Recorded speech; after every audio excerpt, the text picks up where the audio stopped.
Welcome, everybody. I'm glad you could make it. Sadly, not all of our actors could make it today. Leo has been out sick for almost 2 weeks, and so he is going to be a member of the audience, but not part of our play. Elliot went home sick and is at home. He did the morning dress rehearsal, but sadly he was not able to make it all the way through the day. And so Thea has generously offered, and I've accepted, to become stone number one. And Lincoln is stone number 2, who used to be Leo. Also, sadly, June has been sick for 2 days, and she was a narrator and an important stone in the wishing well. So, just about this play. So these are short stories by Arnold Lobel, who wrote Frog and Toad. And these are little gems. They're almost like haiku, parable moral stories. And they're just brilliant and funny. And I wasn't sure, could they translate from very simple child reader books that are, each story is like 8 pages with about 20 words on each page. But I really wanted to do it, and I think that the children have proven that it translates well into a play. However, the plays are not connected, and so we're going to just give you a little preview before we actually do the plays, so that you know that the plays aren't connected and they have different characters. So, we're going to start with Mouse Soup. But I have the weasel and the mouse out here. You see, the mouse here is innocently reading a book, as he likes to do, and the weasel, who likes to eat mice, is coming along. And show us a pose, please. Yes! All right, that's our first story. Thank you very much. Our second story is, let's see, it's the wishing well. So could I have the wishing well here in the middle, please? These are the stones of the wishing well. And here is a mouse who's going to, in a moment, discover the wishing well and drop a penny into it. Thank you very much. The next story is 2 large stones. Could I have the 2 large stones, please? You can just stand there, Thea. Yeah. Later, they will be perched on the side of a hill where they can only see one view. They're good friends, and they've been there for thousands of years together. Also, approaching from stage left is a robin. You could just come with one wing. A robin who will give them a different perspective since she can fly way up above. And on stage right, a mouse. A mouse who has a very similar perspective to the rocks. Thank you very much. The next story involves a grasshopper and a lot of beetles who run around kind of aimlessly. And they belong to a group called the Morning Club. You may go back to your places. So it's anybody's guess what's about to happen, and we'll just see. All right. Find your recorder.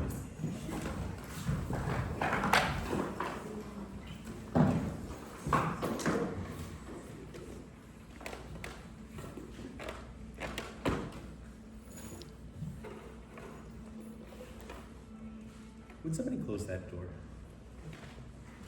Thank you.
told his dreadful plan. Aha! Cried out the weasel. I'm going to make mouse soup. Oh ho! Replied the little mouse. I'm going to be mouse soup. The mouse set down his little book, preparing for the worst. The weasel got the water where his prize would be immersed. The weasel had a kettle he kept for special meals. He put the mousie in the pot despite the worried squeals. Eek! Eek, eek! Shh! Eek, eek, eek! Mice should never eek until to.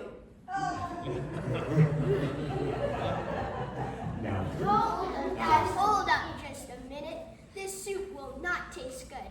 It's not this tale that flavors, it's the stories in your food. For life and food without a tale is dreadful, dull, and bland. But stories in your soup, my friend, and lunchtime will be grand. But I don't know any stories, and I just want my stew. I'm crafty, sneaky, and sometimes sly, but that is all I do. Well, you are very lucky, for I have plenty of tales. I can spin you many a yarn. My supply will never fail. All right, but you must hurry and cut the needless chat. I'll tell you several stories, and tasty ones at that. The mouse told him 3 stories, which we will tell to you. And just in case you're wondering, every tale is true.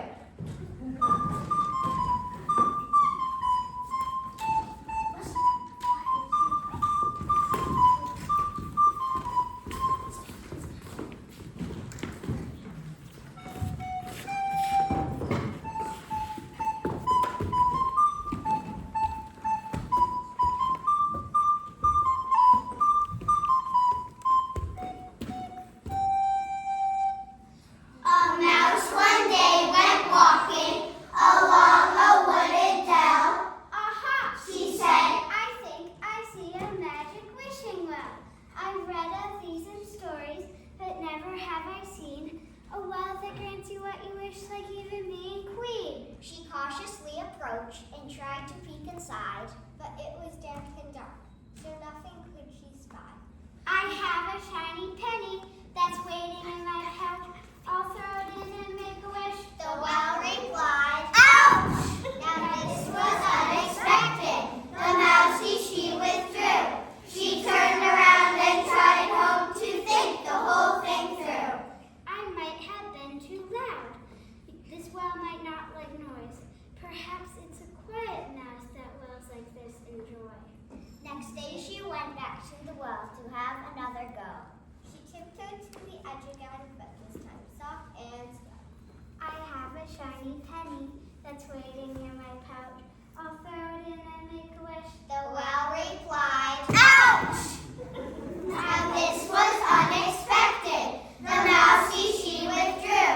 She turned around and trotted home to think the whole thing through. I might have been too serious before I tossed it in. You never know with magic wells. Next time I'll try a grin. Next day she went back to the well, smiling all the way. She thought of cheerful small talk, the things that she would say. Hello, She cried, it's me again. It's such a lovely day. I wish this well would not say ouch. There's other things to say. I have a shiny penny that's waiting in my pouch. I'll throw it in and make a wish. The well replied, "Ouch! That hurts!" Now this was unexpected. The mousie she withdrew. She turned around and trotted home to think the whole thing through. Whatever shall I do? For something is amiss. I have to think of something else. I can't succeed like this. This well seems rather tender when coins are tossed within. I have to find a cushion for wishes to begin. Her fluffy pillow then she snatched, for this the well did lack. This pillow might be just the trick. She quickly headed back. With haste she ran back to the well and tossed that pillow down. She listened deeply for the place the well made not a sound. I have a shiny penny, so here it goes, hurrah! I'll throw it in and make a wish. The well replied, Ah, that feels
had been their home as long as they had known. They liked each other well enough, they never felt alone. Because they could not move themselves, they only knew one spot. And though they had much time to think, they only thought one thought. This side of the hill is nice. But one day, without warning, something strange occurred. For it had been 100 years since either said a word. This spot where we are resting, it fills my heart with pride. But have you ever wondered what's on the other side? I hate to waste time guessing what else is on the hill. We simply do not know. What's more, we never will.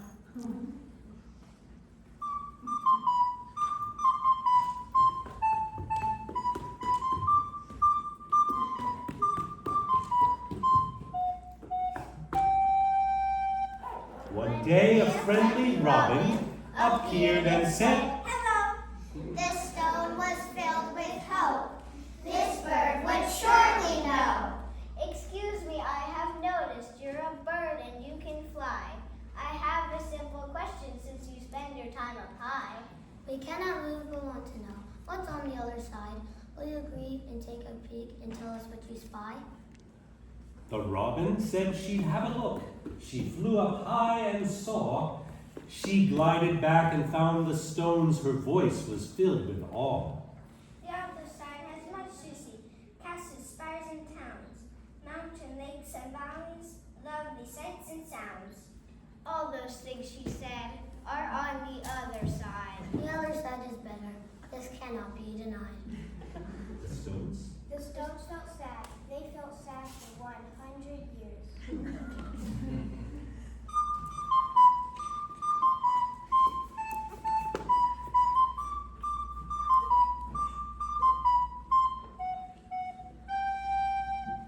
One day a friendly mouse appeared and said, Hello. This stone was filled with hope.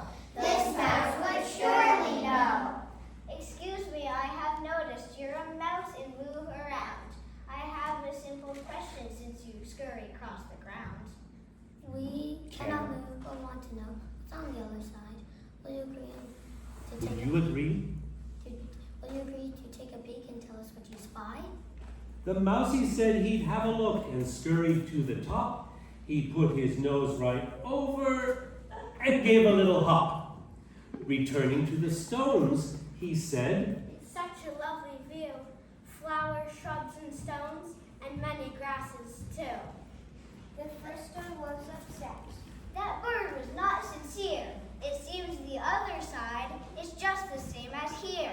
Well, that is fine with me. In fact, that's quite a thrill. We are feeling very happy. Now we always will. and so The stones together are never ever sad. They know they have the finest view that they could ever have.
She didn't have a special route as she set out that day. The hills and valleys were perfect. I chose the prettiest way. A sign soon caught her eye, and she went close to see. Morning is best, said the sign, as it hung on the side of the tree. She strode a few more steps, and a similar banner declared, 3 cheers for morning. and a group of beetles appeared. The beetles were singing and dancing and carrying signs with their feet. They all agreed that morning was best and today was especially sweet. Good morning. She said in her cheeriest voice. The beetles all grinned and bowed down. It is a good morning. They all agreed. In morning, no beetle should frown. One of the beetles held up a sign. Make mine morning. It's a club. We meet every dawn as the sunlight returns. We do it in peace and in love. Do you love morning, my very tall friend? Oh yes, we should never doubt. Hooray! We knew it. You have a kind face. I'm so happy. I'm so happy. I just want to shout. Giving you You a sign and some flowers, 'cause you're dear. Morning is dumb, says the sign. We'll teach you our favorite cheer.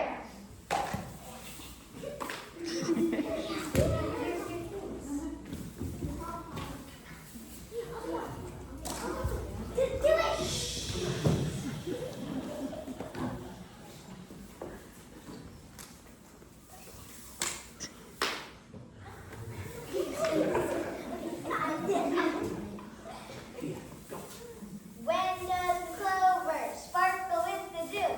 In the morning. When is the sunshine yellow and new? In the morning. Give me an M. And Give me an O. O. Give me an R. O. Give me an N. And Give me an I. I. Give me an N. And Give me a G. G. What's that spell? Morning. Morning. Glorious morning.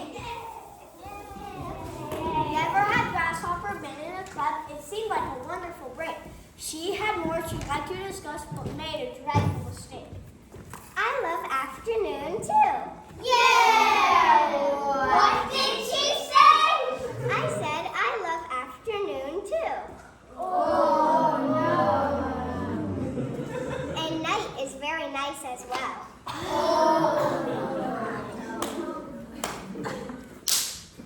Silly, said the boss of the Beatles. Weird. Said the second in charge. Anyone who loves afternoon and night can never, never, never be in our club. Yeah. They took away her crown. They took away her sign. No longer did they look at her, no longer were they kind. The Beatles turned their backs and fiercely marched away. Since she, like lots of other things, they had nothing else to say. The happy one just smiled, and smiled as one who knows. I'll simply follow this track and take it wherever it goes.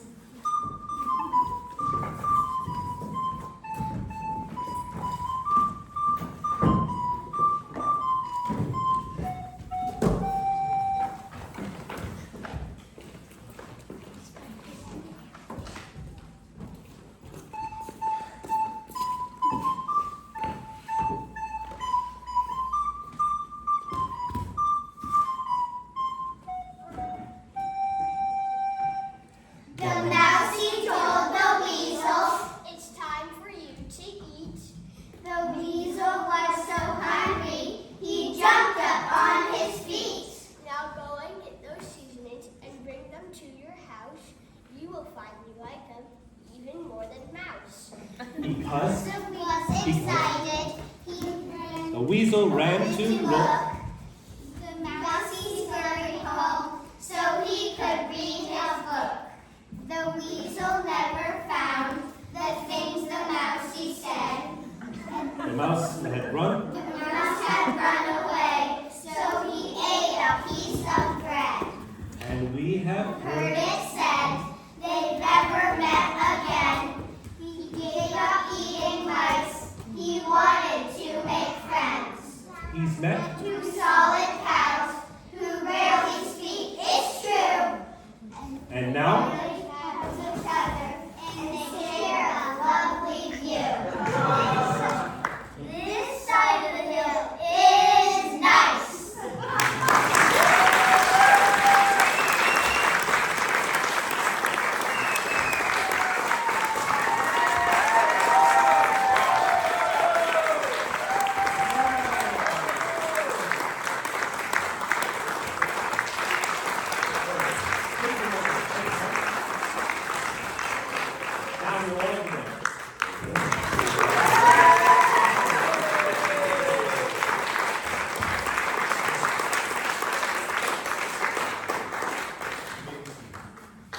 thank you all for coming. That was a treasure. Could we have everybody who is here from Ren to Finn, you could stand